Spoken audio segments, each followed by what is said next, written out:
ಸಮಸ್ಯೆಗಳು ಸುಮಾರು ಆ ಸಮಸ್ಯೆಗಳಿಗೆ ಕಾರ್ಪೊರೇಷನ್ ಬಟ್ ಈ ಎಲೆಕ್ಷನ್ ಬಂದಿರೋದ್ರಿಂದ ಆ ಸಮಸ್ಯೆಗಳು ಏನೇನು ಬರ್ಕೊಂಡಿದೆ ಅಂತ ಒಂದು ಸಭೆ ಕರೆದಿದ್ದಾರೆ. ಈ ಸಭೆಯಲ್ಲಿ ಏನು ಹೇಳಕ್ಕೆ ಇಷ್ಟಪಡ್ತೀವಿ ಅಂದರೆ ಮೊನ್ನೆ 6 ತಿಂಗಳು 7 ತಿಂಗಳು ಬಂದಿರೋದೆಲ್ಲ ಈಗ ಡಿಫಾಲ್ಟ್ ಹೇಳ್ತಾರೆ, ಇಡೋ ವಾರ್ಡ್ನಲ್ಲೆಲ್ಲ ಚಿತ್ರಾನ್ನ ಮಾಡಿಸ್ತಾ ಇದ್ದಾರೆ. 10ನೇ ವಾರ್ಡು 35 ವಾರ್ಡ್ಗಳಲ್ಲಿ ಅತಿ ದೊಡ್ಡ ವಾರ್ಡ್, 14,000 ಜನ ಅಲ್ಲಿ ವಾಸವಾಗಿದ್ದಾರೆ. ಹಾಗೂ ಅಲ್ಲಿನ ಏನೇ ID ಕಾರ್ಡ್ ಇರಲಿ, ಆಧಾರ್ ಕಾರ್ಡ್ ಇರಲಿ, ಏನೇ ನನ್ನ ಶ್ರೀಮತಿ ಅಲ್ಲಿಂದು ನೂರಿನಿ ಸಭಾನು ಅಂತ ಕಾರ್ಪೊರೇಟರ್ ಆಗಿದ್ರು. ಈಗ ನಾನು ನಮ್ಮ ಭಯಗಣ ಹಾಗೂ ನಮ್ಮ ಅವರ ಅಧ್ಯಕ್ಷತೆಯಲ್ಲಿ ನಾವು ಏನೇ ಸಂದರ್ಭ ಬರಲಿ ಏನೇ ಬರಲಿ. ಥ್ಯಾಂಕ್ ಯು ಸುರೇಶ್ ಅವ್ರಿಗೆ.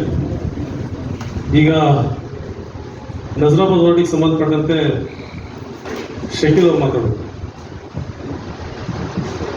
ಎಲ್ಲರಿಗೂ ನಮಸ್ತೆ.